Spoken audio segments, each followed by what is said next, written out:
வணக்கம் வணக்கங்க.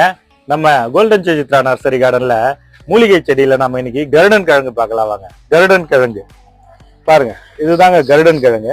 இந்த கருடன் கிழங்கு பாத்தீங்கன்னா இந்த கோவக்காய் குடும்பத்தை சேர்ந்ததுங்க. இது ஆல்ரெடி நம்ம மண்ணுல புதைச்சு வச்சிருக்கிறோம். அது மேல வரும்போது பாத்தீங்கன்னா இந்த மாதிரி இலைகளை கொண்டதா தான் வரும். இந்த கருடன் கிழங்கு பாத்தீங்கன்னாக்கா நிறைய சிறப்பு இருக்குங்க.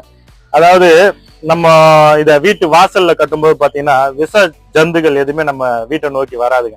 அதாச்சும் பாம்புகள், பூச்சிகள் இதெல்லாம் வரவே வராதுங்க. நல்ல மூலிகை பயன் கொண்டதாகவும் இருக்குங்க. அதாவது பாத்தீங்கன்னாக்கா நஞ்சு முறிக்குது இது. அதாச்சும் உடம்புல ஏற்படுற விஷங்களை முறிவுபடுத்துது. அதுக்கப்புறம் பாத்தீங்கன்னா கண் திருஷ்டிக்காக ஒவ்வொரு வீட்லயும் இதை கட்டுவாங்க. இந்த ஏவல், பில்லி, சூனியம் நம்பிக்கை இருக்கிறவங்க இதை அவங்க வீட்டுல கட்டுவாங்க. மேலும் இந்த கருடன் கிழங்கு நம்ம கிட்ட குறைஞ்ச விலையிலே கிடைக்குங்க. தேவைப்படுற வாடிக்கையாளர்கள் நம்மளை தொடர்பு கொண்டு பெற்றுக்கொள்ளுமாறு அன்போடு கேட்டுக்கொள்கிறேன். நன்றி, வணக்கம். மேலும் இதை பத்தி விரிவான வீடியோல பார்க்கலாம். நம்ம சேனல் ஒரு சப்ஸ்கிரைப் பண்ணிருங்க. நன்றி.